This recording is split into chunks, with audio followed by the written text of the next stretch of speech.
Jeffrey অ্যাপস্টেইনের বিতর্কিত অধ্যায় যেন শেষই হচ্ছে না।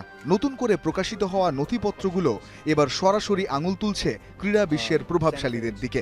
এই ফাইলগুলোতে উঠে এসেছে চাঞ্চল্যকর সব ইমেইল ও বার্তা, যা প্রমাণ করে অ্যাপস্টেইন দণ্ডিত হওয়ার পরও তার প্রভাব বলয় থেকে বের হননি অনেক শীর্ষ কর্মকর্তা।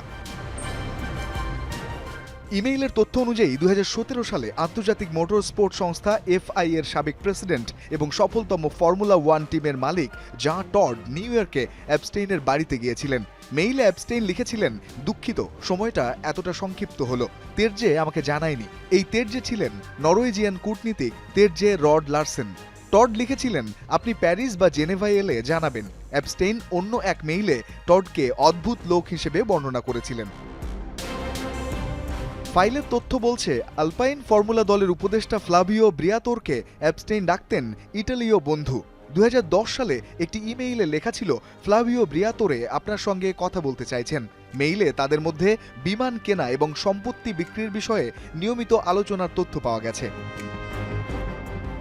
বিতর্কের আঁচ লেগেছে বিশ্ব ফুটবলেও। চেলসি ফুটবল ক্লাবের বর্তমান চেয়ারম্যান টড বোয়েলির সঙ্গে অ্যাপস্টেইনের 2011 সালে দুটি বৈঠকের তথ্য মিলেছে।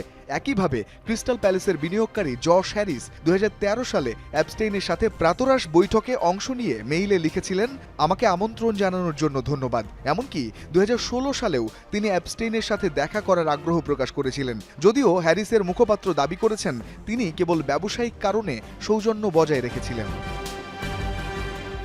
2010-এর শুরুর দিকে NFL এর দল নিউ ইয়র্ক জায়ান্টসের সহমালিক স্টিভ টিশ অ্যাপস্টেইনকে বারবার প্রশংসামূলক ইমেইল পাঠিয়েছেন। ফাইলগুলো দেখায় অ্যাপস্টেইন টিশের সঙ্গে বিভিন্ন নারীর দেখা করানোর চেষ্টা করেছিলেন।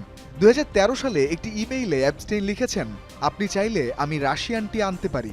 প্রতি উত্তরে টিশ লিখেছিলেন, তিনি কি মজা করবেন? রঞ্জন শান্ত, যমুনা স্পোর্টস।